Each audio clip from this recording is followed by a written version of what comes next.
Hello दोस्तों, आप सभी का स्वागत है मेरे यूट्यूब चैनल स्टॉक एडवाइज़र में। दोस्तों, आज हम बात करेंगे यस बैंक को लेकर। और यस बैंक को लेकर आज बहुत बड़ी न्यूज़ सामने आ रही है।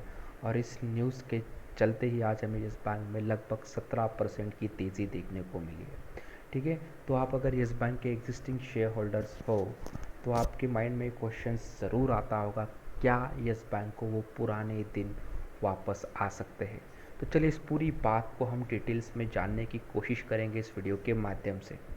मैं आपको लेकर आया हूँ इकोनॉमिक्स टाइम पे। तो यहाँ पर लिखा है कि यस बैंक आज लगभग 17% तक अब भाग चुका था। और इसके पीछे का रीज़न्स है कि 1 अप्रैल से yes bank is a part of Nifty next 50। Okay, so Nifty next 50 का पार्ट होने जा रहा है यस बैंक। ठीक है, ये निफ्टी 50 नहीं है, निफ्टी नेक्स्ट 50 है। मतलब जो शेयर्स 51 टू 100 इंडेक्स में होते हैं उसको निफ्टी नेक्स्ट 50 कहते हैं। ठीक है, तो यस बैंक का एक टाइम था, आप सभी को पता होगा, जब जो लगभग 400 रुपये के आसपास ट्रेड कर रहा था और एक प्रीमियम, एक सुपीरियर बैंक था इंडियन मार्केट्स का। तब यस बैंक निफ्टी 50 का पार्ट हुआ करता था।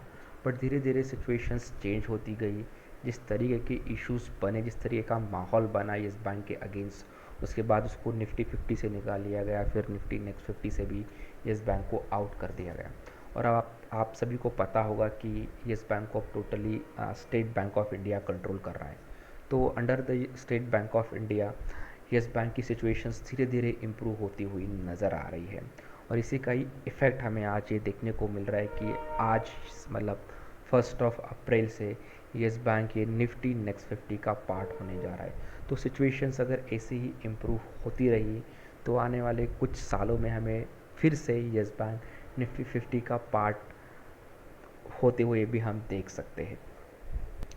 ये मैंने आज यस बैंक का बिजनेस लगा दिया, किस तरीके से आज इसमें ट्रेडिंग हुई एनएससी के ऊपर। तो एनएससी के ऊपर यस बैंक में आज लगभग 33 करोड़ शेयर्स ट्रेड हुए। उसमें से लगभग 16 करोड़ शेयर्स आज डिलीवर भी हुए। तो डिलीवरी परसेंटेज काफ़ी अच्छी नज़र आ रही है, लगभग 49% शेयर्स आज यस बैंक में डिलीवर हुए हैं। तो बहुत ही अच्छा नंबर्स हमें दिखाई दे रहा है। बट ये जो क्वांटिटी ट्रेड्स हुई है वो काफ़ी ज़्यादा है। तो देखिए, यस बैंक में एक सिचुएशंस ऐसी थी जब इनके पास कैपिटल नहीं था। तो इनको कैपिटल चाहिए था, इसलिए यस बैंक ने इक्विटीज़ इशू किए। जब यस बैंक ने इक्विटीज़ इशू किए उस वक्त यस बैंक की सिचुएशंस काफ़ी डाउन थी, इसलिए इन्होंने काफ़ी लो प्राइस के ऊपर इक्विटी इशू किया। अब काफ़ी लो प्राइस पे इक्विटी इशू करने के बाद एक्चुअली जो उनके एग्जिस्टिंग शेयर्स की जो वैल्यूज़ थी वो काफ़ी डाउन हो गई। और जो मार्केट से पैसा उठाया उसका प्रॉपर यूटिलाइजेशंस नहीं हुआ। इसके चलते जो शेयर्स की वैल्यू थी वो और डाउन हो गई। तो हमेशा आप शेयर मार्केट्स में ट्रेडिंग करते हो या फिर आ, आ, आप मार्केट से जुड़े हुए हो तो आपको ये बात हमेशा ध्यान रखनी होगी कि कोई भी कंपनी, कोई भी बैंक अगर एडिशनल इक्विटीज़ इशू करते हैं तो उसके जो एग्जिस्टिंग शेयर्स रहते हैं उसकी वैल्यू कम होती है।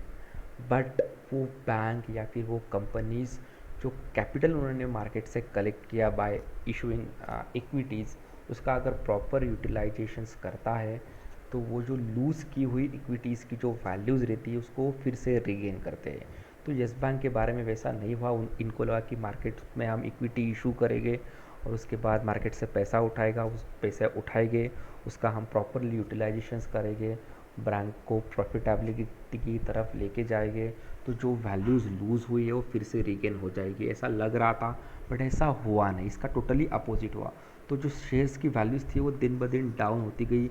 मार्केट में शेयर्स मतलब एग्जिस्टिंग इक्विटीज़ काफ़ी ज़्यादा हो गई और उसका वैल्यूज़ भी बहुत डाउन हो गया। तो इसके चलते इसमें लगभग ये काफ़ी दिनों से काफ़ी निचले स्तरों पर ट्रेड होते हुए नज़र आ रहा था। बट धीरे धीरे अब ऐसा लग रहा है कि यस बैंक में सिचुएशंस इम्प्रूव हो रही है।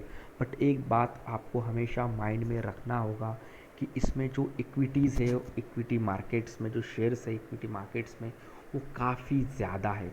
तो जब जब ये ऊपर चढ़ने की कोशिश करेगा तब तब इसके ऊपर सेलिंग प्रेशर बनेगा। और इसके ऊपर सेलिंग प्रेशर जब बनता है तो ऑटोमेटिकली ये फिर से नीचे आ जाएगा। तो ऐसा हो सकता है कि कल परसों इसमें हमें और तेज़ी देखने को मिले। आज ये 16 रुपीज़ पे ट्रेड कर रहा है, तो मे बी ये 21 रुपीज़ तक भी जा सकता है। बट जब ये ऊपर जाएगा, तो जब जो लोगों इसमें माल उठा के, जिनके पास ऑलरेडी इसका माल है, तो ऑटोमेटिकली ये अपना माल सेल करना शुरू कर देंगे, तो ऑटोमेटिकली फिर से ये शेयर्स नीचे जाता हुआ देखने को मिल सकता है। तो इसमें ख़रीदारी की कोई जल्दबाजी बिल्कुल ना करिए। और मेरे हिसाब से अगर आप एक सेफ इन्वेस्टर हो, तो मेरे हिसाब से आपको 1-2 क्वार्टर तक वेट करना चाहिए। 1-2 क्वार्टर के बाद आपको समझ में आएगा कि येस बैंक की सिचुएशंस कैसे इम्प्रूव हो रही है, क्या ये प्रॉफिटेबिलिटी को मेंटेन कर पा रहे हैं, क्या इनके एनपीएस के इश्यूज सॉल्व हो रहे हैं, कोरोना का इम्पैक्ट क्या है येस बैंक के बिज़नेस के ऊपर।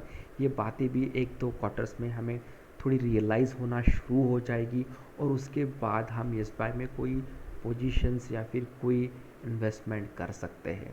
तब तक मैं कहूँगा कि आप येस बैंक में कोई भी फ्रेश पोजीशंस बिल्कुल ना बनाए। अगर आप एग्जिस्टिंग शेयर्स होल्डर हो येस बैंक के, तो मैं कहूँगा बने रहिए। अगर एवरेज वैल्यू है 23-24, तो हो सकता है कि आने वाले कुछ महीनों में ये 23-24 भी क्रॉस कर ले, तो आप यहाँ उसको सेल आउट कर सकते हैं। बट कोई न्यू पोजीशंस बनाने से बचे बगैर, अब अगर आप रिस्की इन्वेस्टर हो, तो आप इसमें कोई पोजीशंस बना सकते हो। और एज अ सेफ इन्वेस्टर, हर कोई अपना पैसा सेफ रखना चाहता है, क्वालिटी स्टॉक में, क्वालिटी बैंक में पैसा इन्वेस्ट करना चाहता है। तो मैं कहूँगा कि आप आईसीआईसी बैंक, एचडीएफसी बैंक या फिर एक्सिस बैंक में आपका इन्वेस्टमेंट करिए, जहाँ पर आपका पैसा ज़्यादा सेफ रह सकता है। ठीक है, बट ये मेरी राय, ये मेरी ओपिनियन है। आपकी राय, आपकी ओपिनियन डिफरेंट हो सकती है। Okay, so thank you for watching this video.